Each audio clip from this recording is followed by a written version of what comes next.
That rusty planter sitting in the weeds behind the barn? It might just outlast every shiny machine on the dealer's lot. No touchscreen, no software update, no dealer holding the keys to its brain. Just steel, gears, and a design so stubbornly good that farmers still fight over them at auctions today. Some of these old corn planters were built before your grandfather was born, and they're still dropping seed every spring. Here are 10 that flat out refuse to quit. Number 10. John Deere No. 999. Let's start where the story really begins, in the barns and back 40s of the 1940s. The John Deere No. 999 wasn't new by then. Its basic design had been around since the early 1900s, but that's exactly the point. This little two-row planter was so good that it was still the backbone of American corn planting decades after it first appeared, and its bones stayed the same while the rest of the industry scrambled to copy it. The 999 was a check row planter, and if you're under 50, that phrase might mean nothing to you. Here's the magic. A long wire strung across the field, knotted at set intervals, tripped the planter's mechanism so seeds dropped in perfectly aligned cross rows. That meant a farmer could cultivate the field in both directions, north-south and east-west, to fight weeds back in the days before chemical herbicides did that job. It was a clever mechanical answer to a very real problem. The 999 ran natural drop seed plates, had an enclosed clutch and variable drop gears, a fertilizer attachment, and special plates sized for the new hybrid corn that was taking over in that era. It started as a horse-drawn machine, and Deere later offered ways to pull it behind a tractor, and some farmers even rigged three-point conversions to keep them working. Think about what running one of these actually took. You'd stretch that knotted check wire across the field and anchor it, plant a couple of rows, then stop, pull the stakes, move the wire over, reset, and go again. It was slow, physical, and it demanded patience most of us have lost. But when it was done right, the corn came up in a grid so clean you could look down any row in any direction and see daylight to the far fence. There was real pride in that, and real skill. So why does it still deserve respect? Because it set the standard. When old-timers talk about Grandpa's planter, this is very often the one they mean. The 999's basic design stayed so sound that the rest of the industry spent years copying its features while Deere kept refining the details, adding special plates to handle the various types of hybrid corn as those seeds took over. Restored 999s show up at tractor shows and plow days across the Corn Belt, still dropping seed in a straight line, still turning heads. It's the great-grandfather of everything that follows on this list, and it earned its place at the table the hard way, 1 acre at a time, in an era when planting corn was slow, sweaty, and deeply skilled work. Number 9. John Deere 290 and 490. By the 1950s, the tractor had won, and horse-drawn planters were on their way out. John Deere answered with a matched pair that became the standard sight behind two-cylinder Johnny Poppers across the Midwest, the 2-row 290 and the 4-row 490. If you grew up on a small or mid-sized farm in that decade, one of these was almost certainly parked in your shed. The 290 was the 2-row workhorse for the smaller operation, easy to haul, easy to hitch, and simple enough that a teenager could run it. The 490 doubled your rows and let you cover ground faster as farms started to grow. Both were plate planters, meaning a rotating seed plate with cells sized to your corn-dropped kernels one at a time, and getting the right plate for the right grade of seed was half the battle every spring. Early versions were clutch lift machines, raised and lowered with a mechanical clutch off the wheels. Later, Deere offered hydraulic lift as tractor hydraulics became common, which tells you these planters lived right through a big transition in farm power. They stayed in production until 1958. When the 490 gave way to the improved 494. The reason the 290 and 490 still get respect comes down to two things: simplicity and survivability. There's almost nothing on them that a handy person can't fix with basic tools. Parts get harder to find every year, but the machines themselves refuse to quit. Plenty of them found second lives planting sweet corn, food plots, or small soybean patches long after they were officially obsolete. Search around the Corn Belt and you'll still find 290s doing light duty, and you'll find restored ones that look better than they did the day they left mowline. For a lot of families, this planter is a direct link to the grandparents who built the farm, and that's worth more than any spec sheet. Number 8. Allis-Chalmers No-Til. Now we get to a machine that didn't just plant corn, it changed farming forever. In 1966, Allis-Chalmers introduced its no-till planting system, widely credited as the first commercially successful no-till planter ever built. That is a genuine landmark in agricultural history. Here's the backstory. Down in Kentucky, a farmer named Harry Young Jr. had planted the first commercial no-till field in 1962, chasing the idea that you could put a crop straight into untilled ground and stop watching your topsoil wash away. Allis-Chalmers engineers took that concept and built a machine to make it real. The difference maker was a coulter, designed by AC engineer Maynard Wahlberg. It was a deep-fluted disc, about 17 inches across, that sliced through crop residue or heavy sod to open a narrow seedbed just ahead of the planting unit. A heavy rubber torsion spring gave it the muscle to punch into hard ground and let it kick back over rocks instead of breaking. These planters, built on Allis-Chalmers 600 series frames, could no-till corn in row spacings anywhere from 15 to 40 inches, and the 3-tie-bar frame made them remarkably adaptable, able to carry different coulter options and configurations to fit almost any operation. Farmers who'd spent their lives behind a moldboard plow were suddenly told they could skip all that tillage, and this orange machine proved it wasn't a fantasy. Interestingly, the 600 series frames weren't originally drawn up with no-till in mind at all. They were built during a period when farmers were experimenting with all kinds of row spacings and fertilizer placement, and the no-till mission grew into them. Some soil and water conservation districts even bought these planters and rented them out, so nervous farmers could try no-till for a season before betting their own money on it. The respect here is almost hard to overstate. In 1993, the Allis-Chalmers No-Till planter was recognized as one of the 100 most important developments in the history of agriculture, full stop. Every no-till and strip-till rig rolling across America today owes a debt to that fluted coulter. Allis-Chalmers as a company is long gone, its assets folded into what's now AGCO, but this machine is its monument. If you ever see one of these old no-till planters, tip your cap. You're looking at the tool that helped start a soil conservation revolution and did it decades before sustainability became a buzzword. Number 7. John Deere 1240 plateless. Not every legend earns respect by being perfect. Some earn it by being brave enough to fail forward, and that's exactly the story of the John Deere 1240. In 1968, John Deere made a bold move. For decades, planting accuracy depended on seed plates, and getting the wrong plate meant doubles, skips, and a ragged stand. Deere's answer was to throw the plates out entirely. The 1240 introduced Deere's finger pickup meter, a mechanism where spring-loaded fingers grabbed individual kernels one at a time regardless of their exact size. It was the company's first plateless planter, and it kicked off a whole family, the 1240, 1250, 1260, and 1280 series, that could handle both corn and cotton. Now, honesty time, because you promised your viewers real facts. That first-generation finger meter was finicky. The mechanisms could drive a person half crazy to keep tuned, they were fiddly to clean out, and key parts were made of aluminium that corrodes over the years, with steel screws that love to seize in the threads. Farmers who've restored them will tell you straight. The 1240 was Deere's first swing at plateless planting, and it was a rough first swing. So why does it make a respect list? Because it was the proof of concept that everything after it was built on.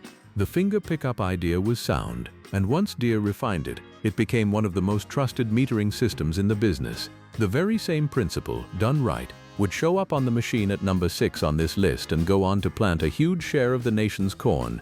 Other builders, including Kinsey, studied that finger unit closely. The 1240 walked so the 7000 could run. Every pioneer takes the arrows, and this plateless planter took plenty, but it pointed the whole industry down the road it still travels today.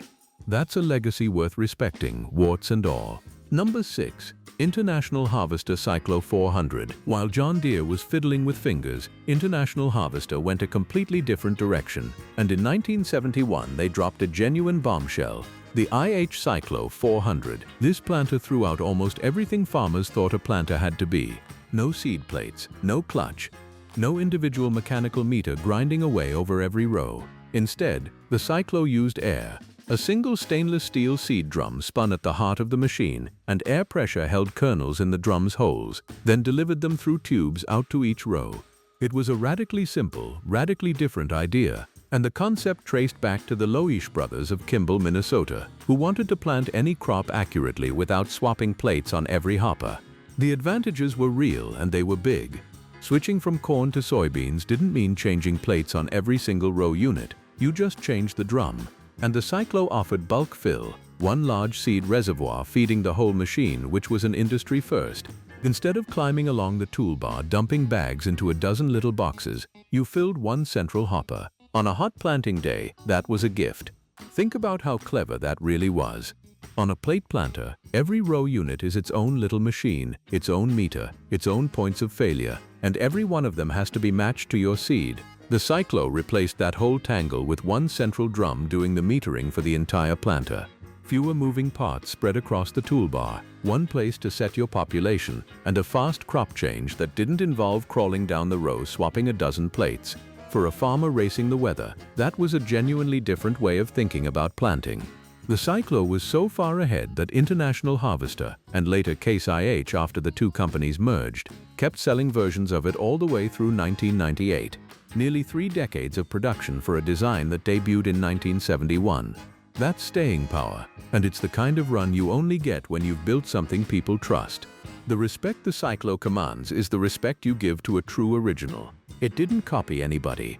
It looked at the problem sideways and solved it with air and a spinning drum. And it worked well enough that plenty are still planting today.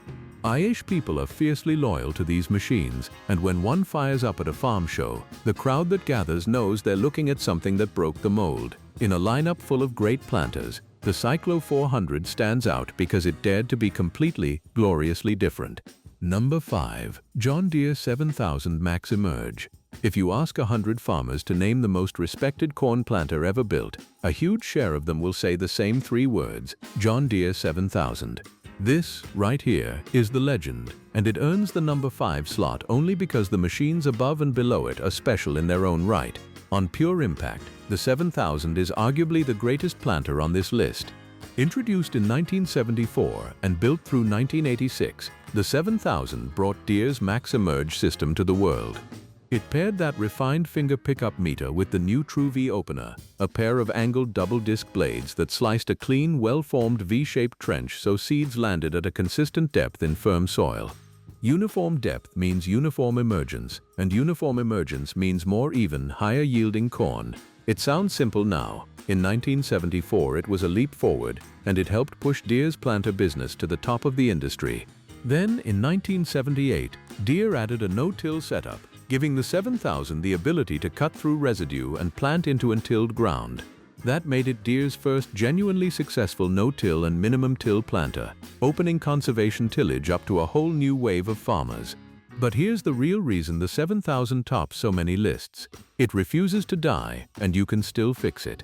The design is straightforward, operators know it inside and out, and replacement parts are still widely available at fair prices. That combination is almost magical. Decades after the last one was built, farmers still buy used 7000s to plant food plots, small acreages, and even sizable fields, and they still get the job done. 4-row, 6-row, 12-row front fold, there was a 7000 for nearly everyone. You'll find them everywhere, still working, still trusted, still passed down and traded around. Whole cottage industries exist just to update and improve old 7000s, swapping in new closing wheels, meters, and monitors so a 50-year-old frame can plant with surprising precision. That's the ultimate compliment to a design. People keep investing in it because the bones are that good. When a machine drawn up in the early 70s is still a practical, respected tool half a century later, that isn't luck. That's engineering that got it right. The John Deere 7000 didn't just deserve respect. It earned a permanent place in the story of how America plants its corn. Number 4. White 5100 Seed Boss. Not every great planter wore green or red. In 1979, White Farm Equipment introduced the 5100 Seed Boss, and it carried a bloodline that's easy to miss but absolutely worth knowing. Back in 1960, the White Motor Company had bought the Oliver Corporation, and Oliver's engineers had been quietly doing brilliant planter work. In 1974, under White, they built the Oliver 5400 Plant Air, a planter whose seed meter used air pressure to hold each seed in a cell against a vertical disc before dropping it into the tube. That design is credited with originating true seed singulation the way we'd come to expect it, laying kernels down one clean seed at a time. The 5400 built a reputation for pinpoint spacing that folks summed up in 2 words, simply accurate. The 5100 Seed Boss took that heritage and modernized it for the coming decade.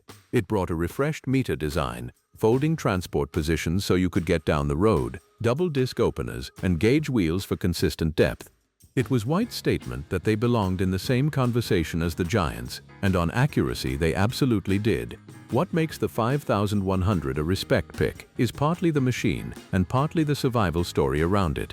White Farm Equipment went through a brutal stretch of ownership changes, sold off in 1980, bought again in 1983, and yet the engineering kept marching forward and the brand kept building respected planters right through it all. The Seed Boss became a favorite of farmers who wanted excellent seed placement without buying green or red, and it developed a loyal following that lasts to this day. Today the White planter line lives on under AGCO, but these old 5100s are the link back to Oliver's clever air cell meter and that simply accurate promise. Find a clean one at a sale and you've got a genuinely capable planter with a fascinating pedigree, one that quietly influenced the whole industry's thinking about singulation. That's the kind of underdog history that deserves a lot more credit than it usually gets. Number 3. John Deere 7200 MaxEmerge 2. When a machine as beloved as the 7000 needs a successor, whatever comes next has enormous shoes to fill.